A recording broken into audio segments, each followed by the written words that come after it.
राज्यसभा में इस वक्त गृहमंत्री अमित शाह बोल रहे हैं वंदे मातरम पर चर्चा। हम देख रहे हैं कि बंकिम बाबू के वो शब्द सच हुए हैं। भले देर से ही सही, ये पूरा राष्ट्र आज सांस्कृतिक राष्ट्रवाद की परिकल्पना को स्वीकार कर आगे बढ़ रहा है।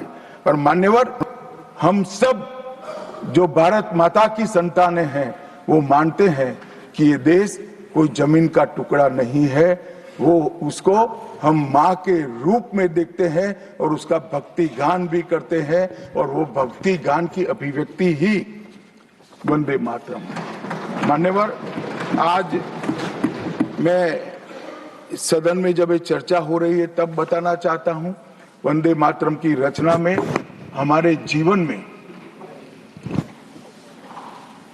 देश की भारत माता की कल्पना का जो योगदान है उसको बहुत अच्छे तरीके से भावना के साथ वर्णन किया है।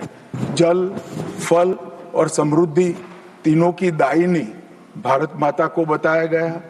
शोभित पुष्पों से मन को प्रफुल्लित करने वाली भी भारत माता को बताया गया। सरस्वती, लक्ष्मी, दुर्गा, ये तीनों का जो स्वरूप है वो भारत माता है।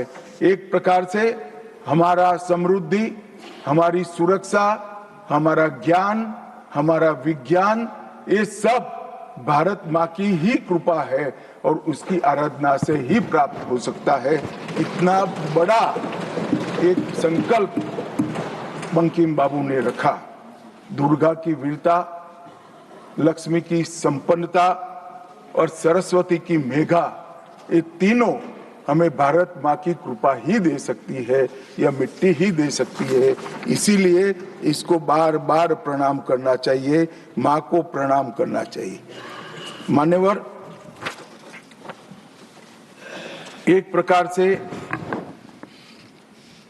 जिसकी उद्घोषणा 150 साल पहले बंकिम बाबू ने की, ये विचार तो बहुत चिर पुरातन है।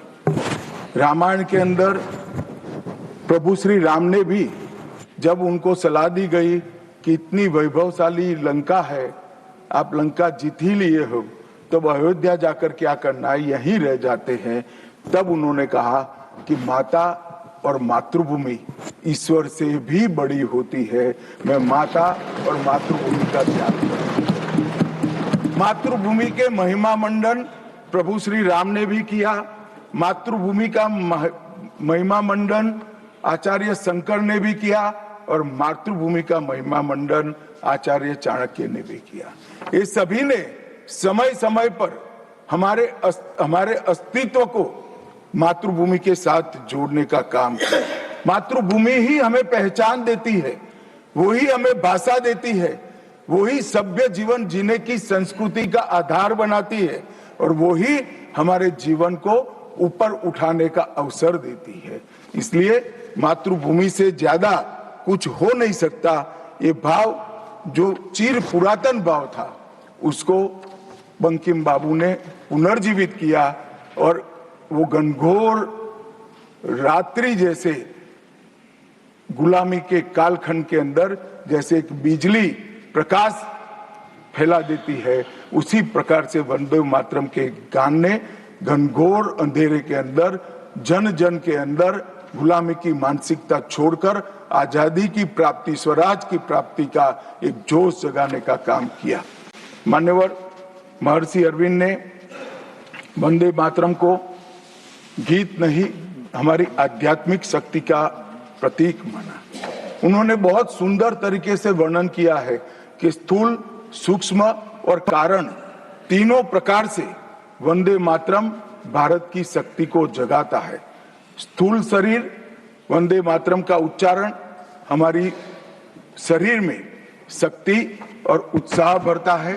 राष्ट्रभक्ति की क्रिया प्रक्रिया शक्ति को जगाती है। सूक्ष्म शरीर हमारे भावनाएं, हमारे विचारों को वो शुद्ध करता है और हमारी चेतना को वो जागरूक करता है।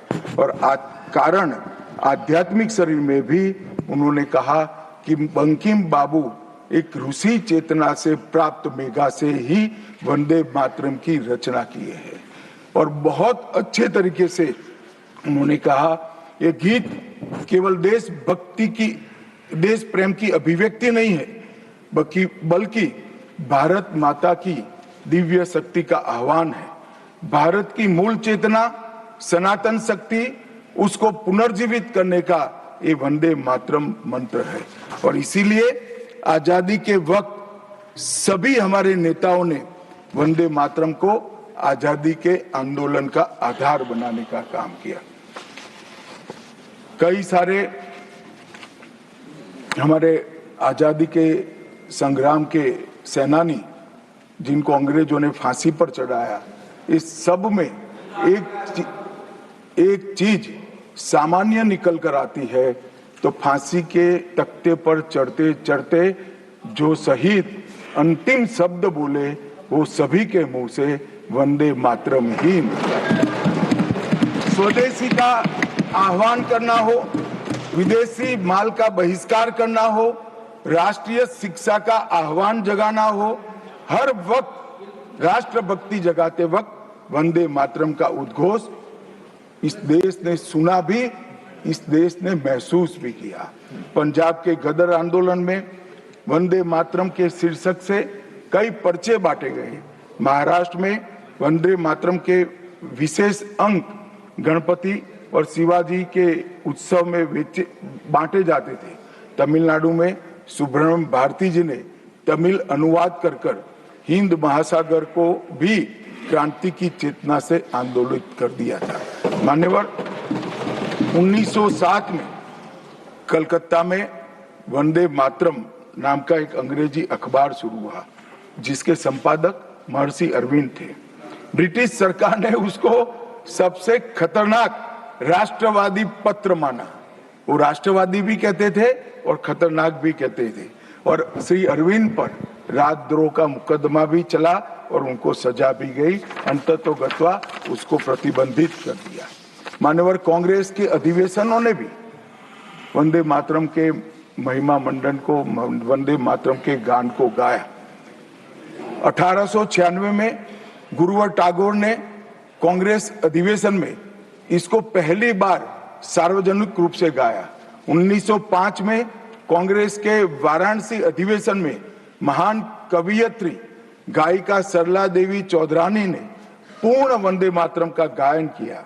और 15 अगस्त 1947 को जब देश आजाद हुआ, सुबह 6:30 बजे सरदार पटेल के आग्रह पर पंडित ओमकारनाथ ठाकुर जी ने आकाशवाणी से अपने मधुर स्वर में वंदे मातरम का गान कर देश को भावुक कर दिया। और ये सभी भावना को देखते हुए संविधान सभा की अंतिम बैठक 24 जनवरी 1950 को संविधान सभा के अध्यक्ष राजेंद्र प्रसाद जी की अध्यक्षता में जो हुई, उसमें राष्ट्रगान के बराबर सम्मान देते हुए वंदे मातरम को राष्ट्रगीत घोषित करने का काम किया। मान्यवर, मैं कल देख रहा था कांग्रेस के कई सदस्य आज वंदे मातरम की चर्चा क्यों जरूरी है और इसको एक राजनीतिक हथकंडा या तो मुद्दों पर से ध्यान भटकाने का एक हथियार मानते थे। मान्यवर, मुद्दों पर चर्चा करने से कोई नहीं डरता है। संसद का बहिष्कार हम नहीं करते हैं। संसद का बहिष्कार अगर करना है, संसद का बहिष्कार न करे, संसद चलने दे, तो सब मुद्दों पर चर्चा होगी। हमें कुछ डरने जैसा नहीं है, छिपाने जैसा नहीं है। कोई भी मुद्दा हो, हम चर्चा करने के लिए तैयार है। परंतु वंदे मातरम के गान की चर्चा को, वंदे मातरम के गान पर की चर्चा को टालने की ये मानसिकता ये नई नहीं। मान्यवर, ये तो वंदे मातरम का 150वां साल है। हर महान रचना का, हर महान घटना का महत्वपूर्ण साल कई मायनों में हमारे देश में मनाता जाता है। तो ये तो 150वां साल है। अब हम थोड़ा पीछे मुड़कर देखते हैं। मान्यवर, जब वंदे मातरम के 50 साल हुए तब क्या हुआ? वंदे मातरम के 50 साल हुए, देश आजाद नहीं हुआ था। और वंदे मातरम की स्वर्ण जयंती हुई 1937 में।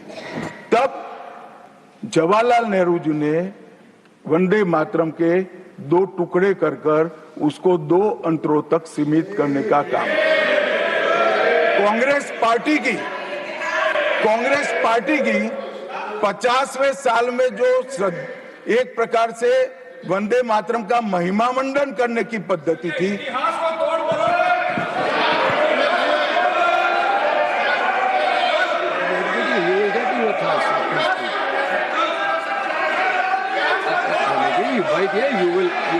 you will get your chance to speak, na? Unless he yields, unless he yields, how I can? Unless he yields, how I can? मान्यवर 1 मिनट में उनको बहुत समय दिया गया, अपने समय पर बोले ना, मुझे कोई आपत्ति नहीं। आपका समय, खड़गे साहब आपका समय आएगा। Garge ji, सभापति you are going to get your time. Please wait. Garge ji, you are going to get your time. Please wait. Let him speak.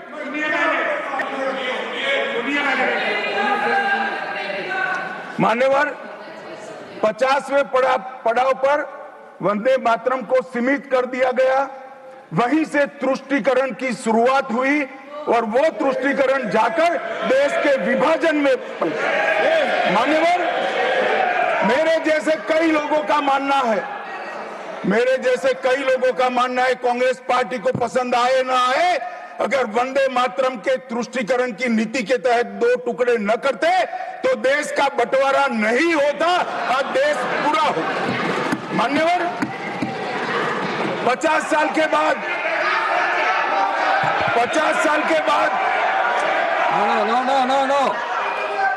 No, nothing will 50 साल go के on बाद record except honorable minister's speech.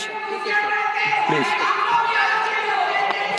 मान्यवर, 50 साल के बाद वंदे मातरम 100 साल का हुआ। सबको था कि 100 साल मनाए जाएंगे, मगर 100 साल हुआ तब वंदे मातरम का महिमा मंडन का सवाल ही नहीं था, क्योंकि वंदे मातरम बोलने वाले जो सारे लोग थे उनको इंदिरा जी ने जेल में बंद कर दिया। इस देश में आपातकाल लगाया गया। विपक्ष के लाखों लोगों को, लाखों समाज सेवियों को, स्वयंसेवी संगठन के लोगों को जेल में भर दिया गया। कोई कारण के बगैर अखबारों पर ताले लगा दिए गए। यहां तक कि आकाशवाणी उस वक्त एक ही माध्यम था, आकाशवाणी में किशोर कुमार की आवाज ही नहीं आती थी, ड्यूएट गाने भी लता जी की आवाज में ही आते थे। मान्यवर, पूरे देश को जब वंदे मातरम 100 साल का हुआ, पूरे देश को बंदी बनाकर रख दिया। और कल 150वां साल है। 150वें साल में लोकसभा में चर्चा हुई। साहब, ये कांग्रेस पार्टी की स्थिति देखिए। जिस कांग्रेस पार्टी के अधिवेशनों की शुरुआत गुरुवर टैगोर जैसे लोग वंदे मातरम गा कर कराते थे। वंदे मातरम कांग्रेस पार्टी के आजादी के आंदोलन का एक मंत्र बना था। वो वंदे मातरम के महिमा मंडन करने के लिए जब लोकसभा में चर्चा हुई, गांधी परिवार के दोनों सदस्य नदारद थे, दो में से एक भी। वंदे मातरम का विरोध आज भी जवाहरलाल नेहरू से लेकर आज के कांग्रेस के नेतृत्व तक कांग्रेस के खून के अंदर बसा। मान्यवर,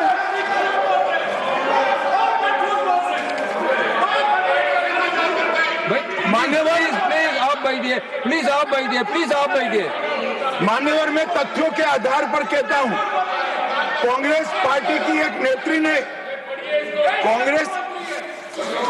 बैठ जाओ रामदास।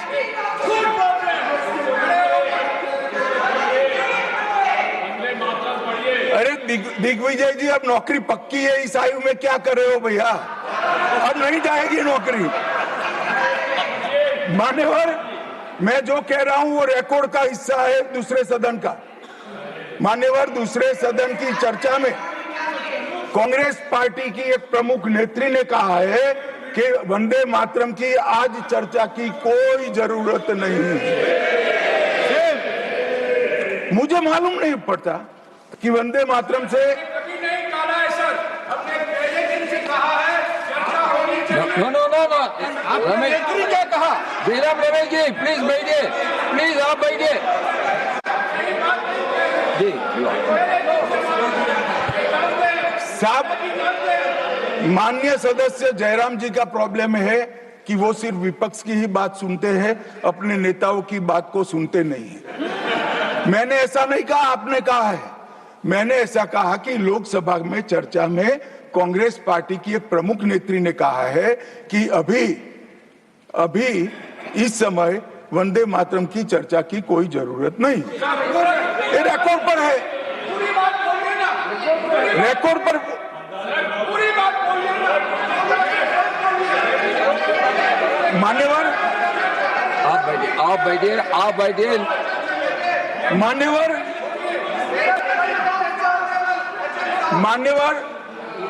जिस गीत को, जिस गान को महात्मा गांधी ने राष्ट्र की शुद्धतम आत्मा से जुड़ा हुआ गीत कहा, बिपिन चंद्र पाल ने एक राष्ट्र धर्म है जिसमें राष्ट्रभक्ति और कर्तव्य दोनों समाहित है, जिसकी अभिव्यक्ति वंदे मातरम करता है, वो वंदे मातरम का टुकड़ा करने का काम भी कांग्रेस पार्टी ने किया था। मान्यवर, अंतर्राष्ट्रीय स्तर पर भी वंदे मातरम ने हमारे आजादी के आंदोलन को गति देने का काम किया। श्यामजी कृष्ण वर्मा, मैडम भिखाजी कामा और वीर सावरकर ने जो भारत का त्रिवर्ण ध्वज निर्मित किया था, उस पर स्वर्णिम अक्षर में एक ही नाम था, वंदे मातरम। मान्यवर, बर्लिन के ओलंपिक्स में भी 1936 में गुलामी के कालखंड में भी जब हमारे हॉकी की टीम को, हमारी टीम को उत्साह की जरूरत थी, प्रेरणा की जरूरत थी, कोच ने लाइन में खड़े कर भावपूर्ण तरीके से वंदे मातरम का गान किया और हम गोल्ड मेडल जीतकर आ गए। मान्यवर, भारतीय जनता पार्टी की रचना हुई तब से, हमारी तो पार्टी की रचना ही सांस्कृतिक राष्ट्रवाद और ये देश अपने मूल संस्कृति के आधार पर, मूल विचारों के आधार पर चलना चाहिए, पाश्चात्य संस्कृति के आधार पर नहीं चलना चाहिए। इसीलिए हमारी पार्टी की स्थापना थी। मान्यवर, इस संसद में वंदे मातरम के गान को बंद करा दिया है। अब फिर से खड़े हो जाएंगे कि नहीं नहीं नहीं, आप गलत बोल रहे हो, मगर इस रिकॉर्ड है मान्यवर महोदय। 1992 में भाजपा सांसद श्री राम नाईक ने एक शॉर्ट ड्यूरेशन डिस्कशन के माध्यम से वंदे मातरम को संसद में फिर से गाने की शुरुआत करने के लिए एक मुद्दा उठाया और उस वक्त प्रतिपक्ष के नेता लाल कृष्ण आडवाणी जी ने बहुत प्रमुखता के साथ लोकसभा के स्पीकर को कहा कि इस महान सदन के अंदर वंदे मातरम का गान होना चाहिए, क्योंकि संविधान सभा ने इसको स्वीकारा है। और फिर लोकसभा ने सर्वानुमत से 1992 में वंदे मातरम के गान की शुरुआत की। मान्यवर, हम जब वंदे मातरम की गान की शुरुआत कर रहे थे, उस वक्त भी मैं नाम देना नहीं चाहता, वरना औचित्य के सवाल उठाएंगे, कुछ टेक्निकल मुद्दे उठाएंगे, मगर इंडी अलायंस के ढेर सारे लोगों ने, मेरे पास नाम की सूची है, इनको आपत्ति नहीं हो तो मैं पढ़ सकता हूं, ढेर सारे लोगों ने कहा था कि हम वंदे मातरम नहीं गाएंगे, ना बोल दिया। और मैंने मेरी आंख से देखा है, कई सारे सदस्य वंदे मातरम होता है तो वंदे मातरम के गान के पहले संसद में बैठे होते हैं तो भी खड़े होकर बाहर चले जाते हैं। मैं आपको विश्वास से कह सकता हूं मान्यवर, ये कह रहे हैं कि कांग्रेस पार्टी पर झूठे आरोप लगाए। मैं विश्वास से कह रहा हूं, भारतीय जनता पार्टी का एक भी सदस्य वंदे मातरम के गान के वक्त सम्मान के साथ खड़ा न हो, ऐसा हो ही नहीं सकता, क्योंकि वंदे मातरम के गान के प्रति बताइए, ऑथेंटिकेट कीजिए, कौन खड़ा नहीं हुआ? आप बताइए, सबूत दीजिए, कौन खड़ा नहीं हुआ? आप बैठिए, आप बोथ बैठिए प्लीज, आप बोथ बैठिए प्लीज, बैठिए please. You will get your chance to speak. You can say your opinion when the turn comes to you. Making a serious allegation, he should authenticate it. सबूत दीजिए, बताइए, कौन मान्यवर, अरे सुनो तो, बोल बोल क्या करते हो भैया, मुझे सुनो तो. मान्यवर, सम्मानीय सदस्य जी ने कहा है कि कौन कौन कांग्रेस पार्टी के लोगों ने वंदे मातरम नहीं गाने के लिए स्टेटमेंट दिया है और संसद के वक्त बाहर चले गए हैं. मैं इसकी सूची आज शाम होने के पहले सदन के पटल पर रख दूंगा. मेरा विनंती है कि वो कांग्रेस सदस्यों के नाम इस चर्चा का हिस्सा करने के लिए आप आदेश करिएगा. इस सदन की चर्चा के रिकॉर्ड पर रहना चाहिए कि कांग्रेस पार्टी के सदस्य वंदे मातरम का विरोध करते हैं. इस देश की जनता इनको जाननी चाहिए. मान्यवर, मैं दे देता हूं, दिग्विजय सिंह पढ़ लीजिएगा. अभी आपके पास क्यों नहीं है वो नाम? आपके फाइल में क्यों नहीं है? मान्यवर, वंदे बंकिम चंद्र चटर्जी की, चट्टोपाध्याय जी की 130वीं जयंती पर हमारी सरकार ने, डाक विभाग ने एक स्टैंप जारी किया. स्वतंत्रता की 75 की वर्षगांठ के उपलक्ष्य में हर घर तिरंगा का अभियान भी हमने करा और उस वक्त हमारे प्रधानमंत्री जी ने जनता का आह्वान किया था कि तिरंगा फहराते वक्त वंदे मातरम बोलना नहीं भूलना चाहिए. और मान्यवर, ये वंदे मातरम की 150वीं वर्षगांठ, उसको भी भारत सरकार बहुत अच्छे तरीके से हमने मनाने का तय किया है. 1 अक्टूबर 2025 को केंद्रीय मंत्रिमंडल ने पूरा वर्ष वंदे मातरम के यशोगान में मनाया जाएगा, इसका प्रस्ताव पारित किया. 24 अक्टूबर 25 को राष्ट्रीय और अंतर्राष्ट्रीय स्तर पर समन्वयित कार्यक्रमों की रूपरेखा तय की गई. माननीय प्रधानमंत्री जी ने भारत माता को पुष्पांजलि देकर 7 नवंबर 25 को नई दिल्ली में ये वर्ष का शुभारंभ किया. उसका चरण 1 नवंबर में हो चुका है, चरण 2 जनवरी 26 में होगा, चरण 3 अगस्त 26 में होगा और चरण 4 नवंबर 26 में चालू है. हाईवे पर देशभक्ति आधारित वंदे मातरम के इतिहास को दर्शाते हुए भित्ति चित्र भी हम रखने वाले हैं. रेलवे स्टेशन और हवाई अड्डों पर LED डिस्प्ले के माध्यम से सार्वजनिक घोषणा भी होगी और वंदे मातरम और बंकिम चंद्र चट्टोपाध्याय जी पर 25 लघु फिल्में 1-1 मिनट की बनाने का भी हमने शुरुआत कर लिया है. मान्यवर, देश के प्रधानमंत्री जी ने लाल किले से अमृत काल के लिए पंच प्रण की घोषणा की थी.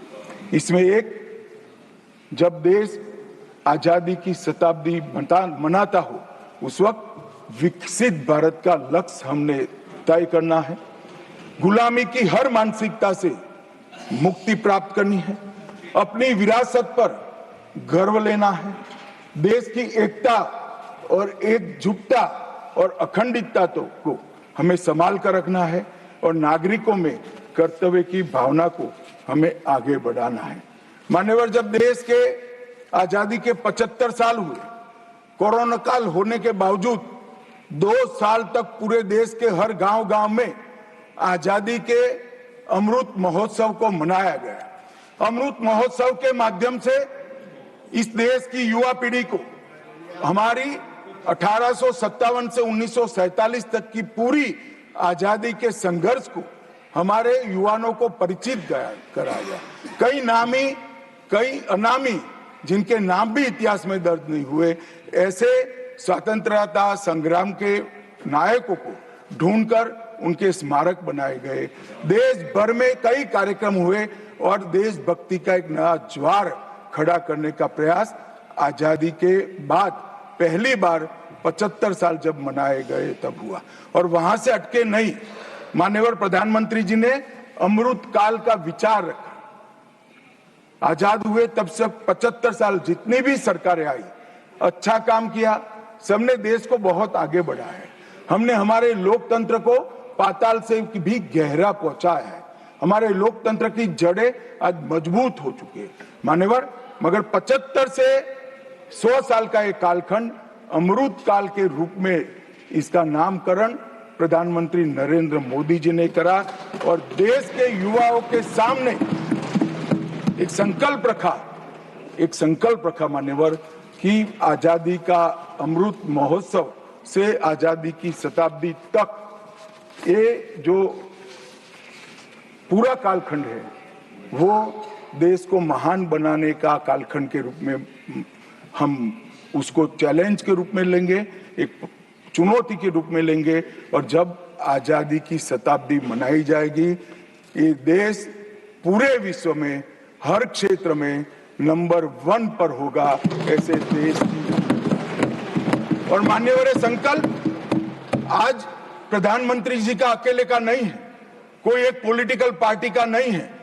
कुछ लोग भले उसको राजनीतिक नारा समझते हो, मगर ये संकल्प 140 करोड़ भारतीयों का संकल्प है और ये पूरा होकर, और इसीलिए ये दैव योगी ही है कि जब अमृत काल हम मना रहे हैं तभी वंदे मातरम के 150वां साल आज आया है। और फिर से एक बार इसके माध्यम से हम राष्ट्रभक्ति को जगाने का काम करेंगे। मान्यवर, मैंने पहले भी कहा कि वंदे मातरम काल बाह्य कभी नहीं होगा। उसकी रचना हुई तब भी उसकी इतनी ही जरूरत थी जितनी आज है। और मान्यवर, उस जमाने में वंदे मातरम देश को आजाद बनाने का कारण बना और अमृत काल में देश को विकसित और देश को महान बनने का नारा वंदे मातरम बनेगा, इसका मुझे पूरा विश्वास है। और मैं मानता हूं कि सदन में बैठे हुए सभी सदस्यों की साझी जिम्मेदारी है कि हम बच्चे के मन में वंदे मातरम के संस्कार पुनः जागृत करें, हर युवा के मन में वंदे मातरम के नारे को प्रस्तापित करें, हर किशोर को वंदे मातरम की व्याख्या के रास्ते पर अपना जीवन समर्पित करने के लिए उसको प्रेरित करें। और वंदे मातरम का ये उद्घोष ही हमारे आजादी के सेनानियों ने जो भारत की कल्पना की थी वो भारत की रचना का कारण बनेगा। और मैं मानता हूं कि सदन की भावना हमारी युवा पीढ़ी तक विशेषकर पहुंचेगी, इसका मुझे पूरा विश्वास है। आपने मुझे समय दिया, इसलिए मैं आपका पूरा धन्यवाद कर मेरी वाणी को श्रीमान मल्लिकार्जुन खड़गे जी। तो गृहमंत्री अमित शाह वंदे मातरम पर जो चर्चा चल रही है संसद में, राज्यसभा में, आज वो उसी पर बोल रहे थे और उन्होंने कुछ बातें कही। वंदे मातरम, उन्होंने कहा कि वंदे मातरम में राष्ट्रभक्ति का भाव है, लक्ष्मी, दुर्गा, सरस्वती, सब आस्थावानों का इसमें जिक्र किया गया है। जिन जिन में सबकी आस्था है उनका स्वरूप इसमें है। और देश जमीन का टुकड़ा नहीं है, हमारी माता है। और वही वंदे मातरम याद दिलाता है बार बार। वंदे मातरम में सांस्कृतिक राष्ट्रवाद का सिद्धांत भी है, ये भी गृह मंत्री ने कहा। और उन्होंने कहा कि वंदे मातरम को बंगाल के चुनाव से मत जोड़िए, क्योंकि कल प्रियंका गांधी ने लोकसभा में बोलते हुए बात कही थी कि ये चर्चा क्यों हो रही है। हम समझते हैं इसकी वैसे कोई वजह नहीं है कि वंदे मातरम पर आप चर्चा कराएं, बहस कराएं, लेकिन हम समझते हैं कि बंगाल में चुनाव है, इसीलिए आपको ऐसा कराना पड़ रहा है, ये उन्होंने कहा। और फिर उन्होंने इस बात का भी ये भी उन्होंने कांग्रेस पर आरोप लगाया कि कल जब ये चर्चा हो रही थी और प्रधानमंत्री बोल रहे थे, प्रधानमंत्री ने चर्चा की शुरुआत की थी, तो कांग्रेस पार्टी के गांधी परिवार के दोनों सांसद वहां मौजूद नहीं थे। वो सीधे प्रियंका गांधी और राहुल गांधी की बात कर रही थी। राहुल गांधी तो पार्लियामेंट आए थे, इतना तो हमने देखा कि वो कल सुबह दिन में पार्लियामेंट परिसर में तो थे, लेकिन शायद हाउस में नहीं गए फिर वो उसके बाद। और प्रियंका गांधी भी शायद जब प्रधानमंत्री बोल रहे थे तब उस वक्त वो हाउस में नहीं थी। बाद में उनका जब भाषण का वक्त आया तो तभी शायद उससे थोड़ी देर पहले ही वो पार्लियामेंट में आई हो। इसको भी उन्होंने मुद्दा बनाया गृह मंत्री ने। फिर आज वो बातों बातों में फिर उन्होंने इमरजेंसी की बात भी की, वहां तक भी वो बात को ले गए। हम लोग इससे पहले बात कर रहे थे, खबर जो क्योंकि गांधी परिवार से ही जुड़ी है कि सोनिया गांधी जी को राउस एवेन्यू कोर्ट जो दिल्ली का है उसने नोटिस दिया है कि आपकी नागरिकता बाद में आपको मिली है, पहले आप वोटर बन गई थी।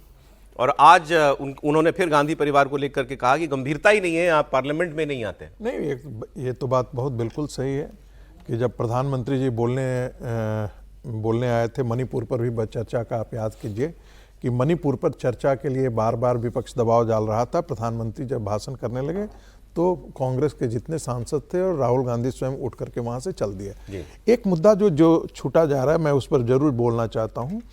उत्तर प्रदेश की सरकार जो कुछ कर रही है घुसपैठियों को पहचानने के लिए, वाकई जो है वो काबिले तारीफ है। और मुझे लगता है कि जितनी भी सरकारें हैं उनको चाहिए कि इस चीज को अपने यहाँ लागू करें। और वाकई यदि इसे गंभीरता से किया गया तो उत्तर प्रदेश में 17 डिटेंशन सेंटर नहीं 1700 डिटेंशन सेंटर की आवश्यकता पड़ेगी। अच्छा समीर जी, हम लोग बात, क्योंकि इस विषय एसआईआर का भी था, आज लोकसभा में एसआईआर पर चर्चा आज शुरू हो गई है। वंदे मातरम पर डिबेट खत्म हो गया तो वहां एसआईआर पर चर्चा शुरू हो गई। अखिलेश यादव उसी विषय पर वो आज बोल रहे थे। तो यूपी में डिटेंशन सेंटर, एसआईआर की ड्राइव, सोनिया गांधी को नोटिस, सारी बातें। बिल्कुल, देखिए राहुल गांधी लगातार इस बात का जिक्र कर रहे थे, एसआईआर को लेकर वो चुनाव आयोग पर आरोप लगाते थे, प्रधानमंत्री पर इस बात का लेकर आरोप लगा, और विपक्ष लगातार आरोप लगा रहा था।